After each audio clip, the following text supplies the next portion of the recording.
Okay, now, please. In the present time, there's been so much war. It's on the increase all over the world. And so much killing and starvation is going along with it. Yes. And already these people already think they are seeing hell on earth. How do we then go to them and preach salvation in this situation? How would you preach salvation? Yeah. When they already think we are in hell already. Okay. Yeah. How do we preach salvation to them in this condition? You see, you are so confused with this question that you have also confused me. I don't know where to start and how to handle this question. Now I pity you, Yes. The way you have been living in this big confusion. You see, you must understand the basic principle of hell and heaven. What is hell? Hell is to be away from God, and heaven is to be close to God. When you begin to understand this, then everything falls into the proper place and the jigsaw puzzle is solved. Why is the world suffering with wars and atrocities committed by man against man, etc.? Is because they have rejected the religious teachings of Allah. I'm not just referring to Islam. They have rejected all the religious teachings which were given to them by various religions in the olden times. And they don't stick to the principles of justice, they don't stick to the principles of doing good to the others, etc., the principles of truth, the principles of fair play, and that is what has created hell. So you don't have to go to a physical hell to try to save them. You should enter this spiritual hell which they have themselves created, and they are nurturing it and making it more intensified. So you should tell them, you should analyze the situation. You should say, if you analyze all the world problems confronting man correctly and with wisdom, you will reach only one conclusion after the entire investigation, that they were related to some immorality. They turn into economic problems, they turn into social problems, etc. But at the kernel, at the inner point, you always reach that one single or many complicated issues of immorality. So without solving that, how can you change their hell into heaven? Look at the crime rate in England. They attribute these things to economic problems. But the economic problems themselves emanate from immorality. You see, so many people are now robbing the houses of those who have been slightly remiss in their, in their responsibility to guard the house, protect it. They go leaving it alone without leaving somebody in the care or without informing the police, for instance. Even if they go out for a few days, they return to a shattered home. And even when they are occupying the house, sometimes they are very trained gangs of these modern time skinheads and leather jacketed people. They invade the house like a military operation, armed with heavy maces and things. They smash the doors and windows and go and tear open the things wherever they suspect they might have been hiding their gold or something, and run away whatever they can, and before anybody else knows, they have just decamped with the booty and things. Why? It is not an economic compulsion. It is growing sense of immorality and growing sense of being free to answer an authority other than the state authority. The state authority, they can be fooled, and they have full confidence. We can run away with these things, and they have invented new ways by training teenagers which have not reached maturity. The law cannot punish them heavily enough to prevent them from committing crime, because it will be a very small punishment as compared to the crime they have committed. So they have these gangs. I know from one Ahmadi who came to see me the other day, and he told me that they didn't go out anywhere else on holiday. They went out to say the prayer in the mosque. And when they returned, the house was so shattered, and the beds ripped open, and the floors, taken out in portions to search for. They thought it's an Eastern Oriental family. They must have saved their gold somewhere, and they didn't find any gold. But what the owners of the house found, that was hell.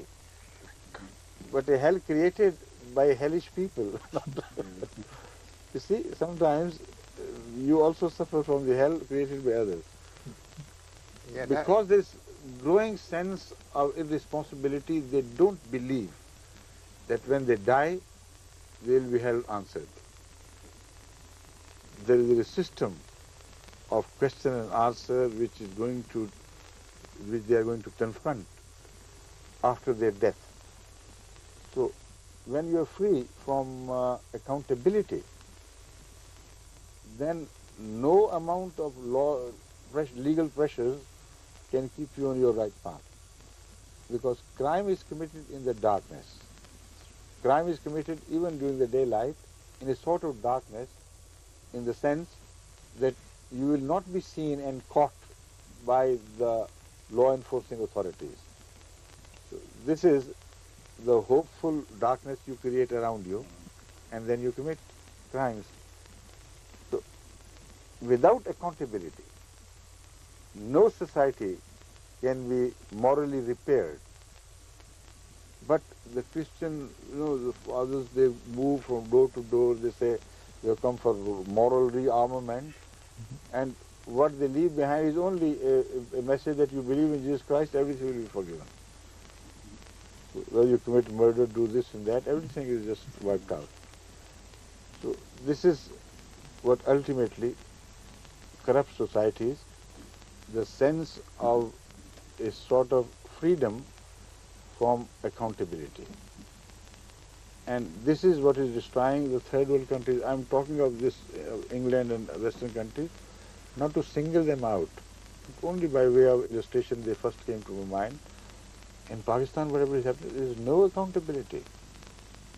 The mullahs have totally failed to breed a sense of accountability into the people. Now, when they abduct innocent children, when they kill those innocent children in their custody whose parents fail to pay the ransom, absolutely clean in their heart, they have no fear whatsoever. So it is atheism ultimately. In the final analysis, hell is atheism. That is what I meant to be away from God is hell. So they may believe in some, imaginary world of their own, sort of a mythical belief in God, but that doesn't mean anything. God, if he does exist, and he does exist, has to be taken as a reality. And the moment he begins to recede into some regions, farther from your consciousness, there begins the journey to atheism. And it is that distance which creates hell. Nothing more, nothing else. So when you understand these problems, then of course you can work towards attempting to create a heaven for the people you take pity on. Yeah, I totally agree with what you have said. But some religious and innocent people have to suffer all this. Yes, those religious and innocent people you consider religious and innocent, when they are in a position to commit wrongs to others, they also do it. You see? It is a matter of who is in government. Those in in Africa this is what's happening. When somebody in government commits atrocities against others, hue and cry is raised. But when those who are underneath them, they come to power, they do the same and even worse. What's happening in Rwanda? It is those who said we have been wrong, we have been subjugated, we have been oppressed by dictatorial rules, and we have been committed, wrongs have been committed of the gravest nature against us. They claim. Now to rise to power, they have committed much worse wrong against humanity. You see the bodies flowing into the rivers, stolen bodies of innocent children, women, men, old people.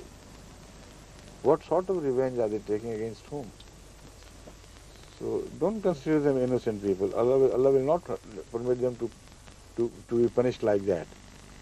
Only exceptionally sometimes it happens that somebody puts a house to fire and the people inside are innocent. They of course suffer. I don't deny that. But that is an exceptional case. Mostly humanity as a whole deserves punishment. So according to the Quranic principle, some of them are permitted by God to punish others, and in turn they are also punished by others. So you are living in a totality of hell, trying to create small islands of heaven within the hell. Okay? Very much. I hope there is no but after this. No, it's not. It's no because there is no time left either. Okay. Good. So it was a very interesting discussion we had together. Hope we meet again, inshallah, and bring some more Nigerians, Yes, sir. because many of them who come to England, they sometimes disappear Yeah, slowly. actually, Imam Sahib has And distance from Markaz practically amounts to distance from God. So they also create small hells here and there. Okay. اچھا جی Assalamu alaikum. And they should also be shown. Say,